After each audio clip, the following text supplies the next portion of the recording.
ناظرین، آج ہم آپ کے سامنے لے کر آئے ہیں کہ کس طرح ایک ظالم عورت نے معصوم بچے کو کتوں کے آگے ڈال دیا۔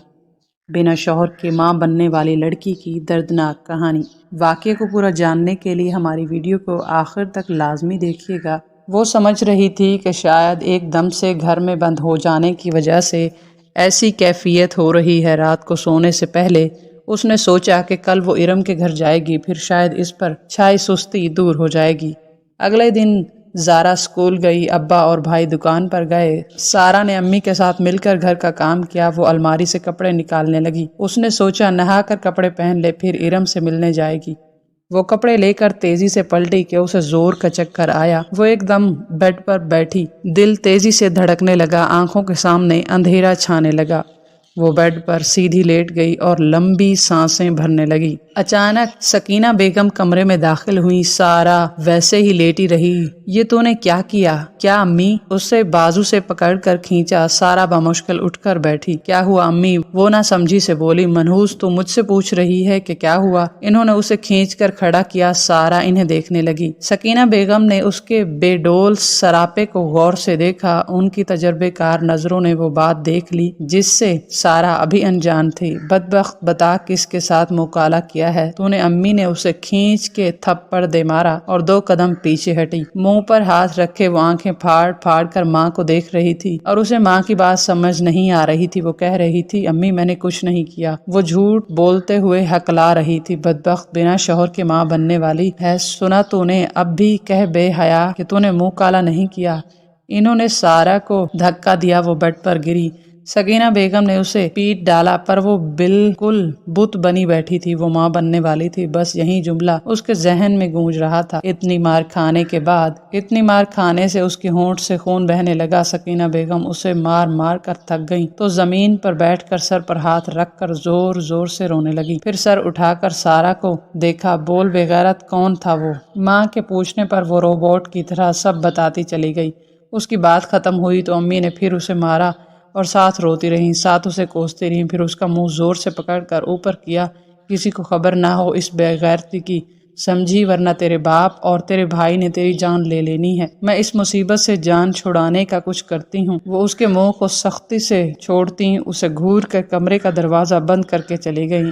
ان کے جاتے ہی سارا زور زور سے رونے لگی۔ اپنی آواز کا گلا گھونٹ کر رکھا تھا۔ وہ نہیں چاہتی تھی کہ پورے محلے کو پتہ چلے کہ وہ بد کردار ہے۔ وہ بہت روئی تھی پر اب پچھتانے سے کچھ حاصل ہونے والا نہیں تھا۔ سکینہ بیگم کو سارا کی طبیعت دیکھ کر پہلے دن سے ہی شک ہو گیا تھا، پر انہوں نے خود کو جھٹلا دیا۔ بلکہ ان کی بیٹی اس حد تک کیسے گر سکتی ہے؟ پچھلے کچھ دنوں سے وہ سارا کو دیکھ رہی تھی، اس کے سراپے میں واضح تبدیلی آ رہی تھی۔ ان کی تجربے کار نظروں سے یہ بات پوشیدہ نہ رہ سکی۔ اب سکینہ بیگم کو اپنی بیٹی کو بچانا تھا، اس بچے سے اس کی جان چھڑانی تھی۔ اس دن سکینہ بیگم نے شوہر سے بات کی کہ سکینہ بیگم کی بہن جو دوسرے شہر میں رہتی تھی وہ سخت بیمار ہیں، اس لیے وہ اور سارا کچھ دنوں کے لیے ان کے پاس جانا چاہتی ہیں تاکہ اس کا خیال رکھ سکیں۔ شوہر سے اجازت لے کر وہ اگلے دن ہی سارا کو لے کر دوسرے شہر اپنی بہن کے گھر چلی گئی۔ وہ جلد سے جلد سارا کا آپریشن کروانا چاہتی تھیں اور ایسا اپنے شہر میں رہ کر کرنا مشکل تھا۔ انہیں ڈر تھا کہ کسی کو خبر نہ ہو جائے۔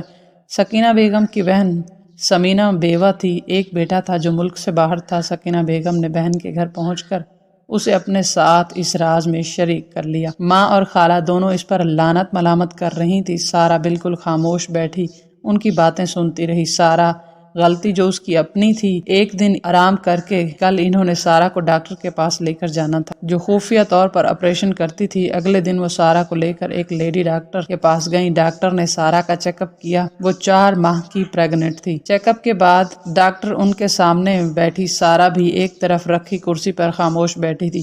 آپریشن کرنا مشکل ہے، ڈاکٹر نے فائل دیکھتے ہوئے کہا۔ کیوں ڈاکٹر صاحبہ؟ دیکھیں ہمیں یہ بچہ نہیں چاہیے۔ حلیمہ بیگم جلدی جلدی سے بولی۔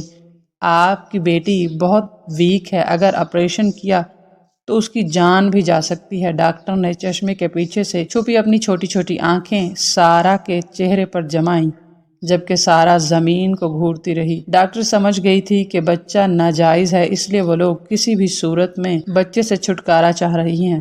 ڈاکٹر کو اس بات سے کوئی مطلب نہیں تھا، اسے بس پیسوں سے مطلب تھا، پر اس لڑکی کی حالت خراب تھی۔ ڈاکٹر اپنے لیے کوئی مصیبت کھڑی کرنا نہیں چاہتی تھی، پھر بھی اگر آپ کچھ کر سکتی ہیں تو برائے مہربانی۔ سمینہ نے ڈاکٹر کو دیکھ کر کہا، دیکھیں بی بی، مجھے کسی مصیبت میں نہیں پڑنا، اگر یہ ٹھیک ہوتی تو میں یہ کام کر دیتی۔ ڈاکٹر نے سارہ کی طرف اشارہ کیا، پھر ان دونوں عورتوں کی طرف دیکھا۔ پر اب میں یہ رسک نہیں لے سکتی، آپریشن کرنا غیر قانونی ہے، اور اگر یہ لڑکی مر گئی تو میرا کلینک بند ہو سکتا ہے۔ ڈاکٹر نے چشمہ ٹھیک کر کے ان سے کہا۔ وہ لوگ مایوس ہو کر وہاں سے اٹھ گئیں۔ گھر پہنچتے ہی سکینہ بیگم نے اپنا غصہ سارہ پر نکالا۔ بے غیرت، تو مر جائے یہی اچھا ہے۔ وہ دونوں ہاتھوں سے اسے پیٹ رہی تھی۔ آپا چھوڑو اسے، مر جائے گی۔ سمینہ نے بہن کو روکا۔ سارہ آنسو بہاتی کمرے میں چلی گئی۔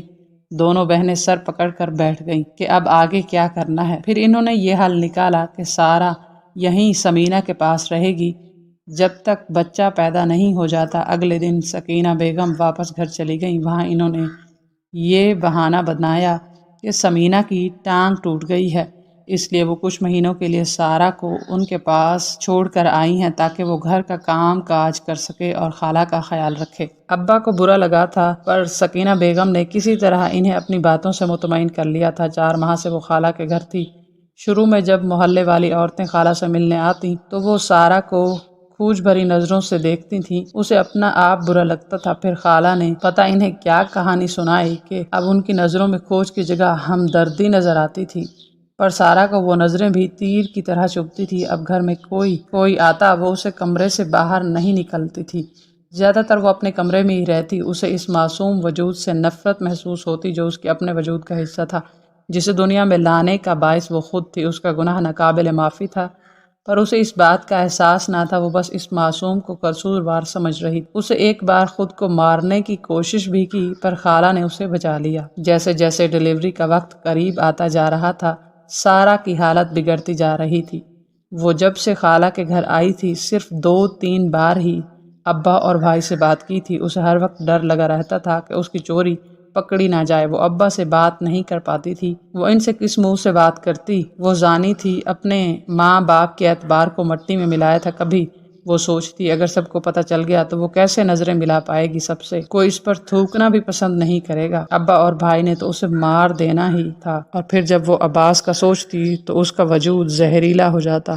ان 4 ماہ میں اپنے سب کے بارے میں سوچا تھا، سوائے اس معصوم کے جو وجود میں پل رہا تھا۔ سارہ کی پھوپھی نے پھر رشتے کی بات کی تھی، کیونکہ عمیر نے سعودیہ جانا تھا، اس لیے وہ چاہتی تھی کہ جانا سے پہلے اس کی شادی کروا دیں۔ اب کی بار ابا نے حامی بھر لی۔ سارہ پڑھائی تو ویسے بھی چھوڑ چکی تھی، تو ابا کو یہی صحیح لگا کہ سارہ کی شادی کر دینی چاہیے۔ شوہر کی بات پر سکینہ بیگم کچھ نہ کہہ سکیں، پر اندر ہی اندر ڈر رہی تھی کہ اگر انہوں نے سارہ کو واپس بلا لیا تو کیا ہوگا۔ یہی سوچ ان کی جان جلا رہی تھی۔ وہ اللہ سے اپنی عزت رکھنے کی دعائیں مانگ رہی تھی، اور اللہ نے ان کی عزت رکھ لی تھی۔ اللہ پاک مانگنے والے کو کبھی خالی ہاتھ نہیں لوٹاتا۔ ان کی دعا بھی سن لی گئی تھی۔ عمیر کا ویزا جلد آ گیا۔ اسے کچھ ہی دنوں میں سعودیہ جانا تھا، اس لیے شادی اس کے واپس آنے تک ٹال دی گئی۔ سکینہ بیگم نے اللہ کا شکر ادا کیا۔ سارہ کی طبیعت دن بدن بگڑتی جا رہی تھی۔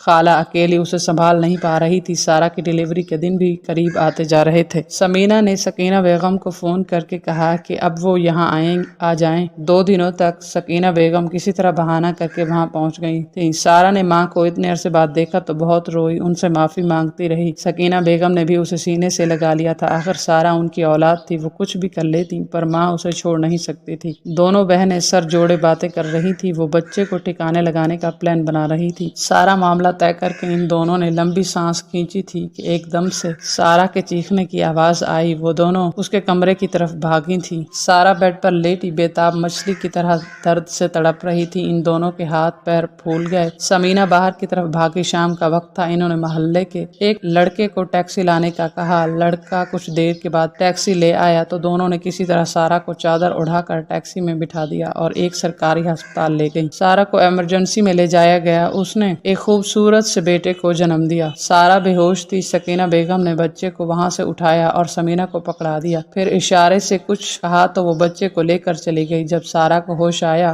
تو وہ خاموشی سے چھت کو گھورتی رہی۔ سکینہ بیگم اس کے قریب آئیں اور آہستہ سی آواز میں بولیں، بچہ پیدا ہوتے ہی مر گیا۔ ان کی بات پر سارہ نے انہیں دیکھ، بہت اچھا ہوا کہ وہ مر گیا، وہ زہر خند لہجے میں بولی، پھر چھت کو گھورنے لگی۔ وہ سوچنے لگی اگر اس کے باپ کو پتہ نہیں اس کے بچے کا تو وہ کیوں کر فکر کرتی،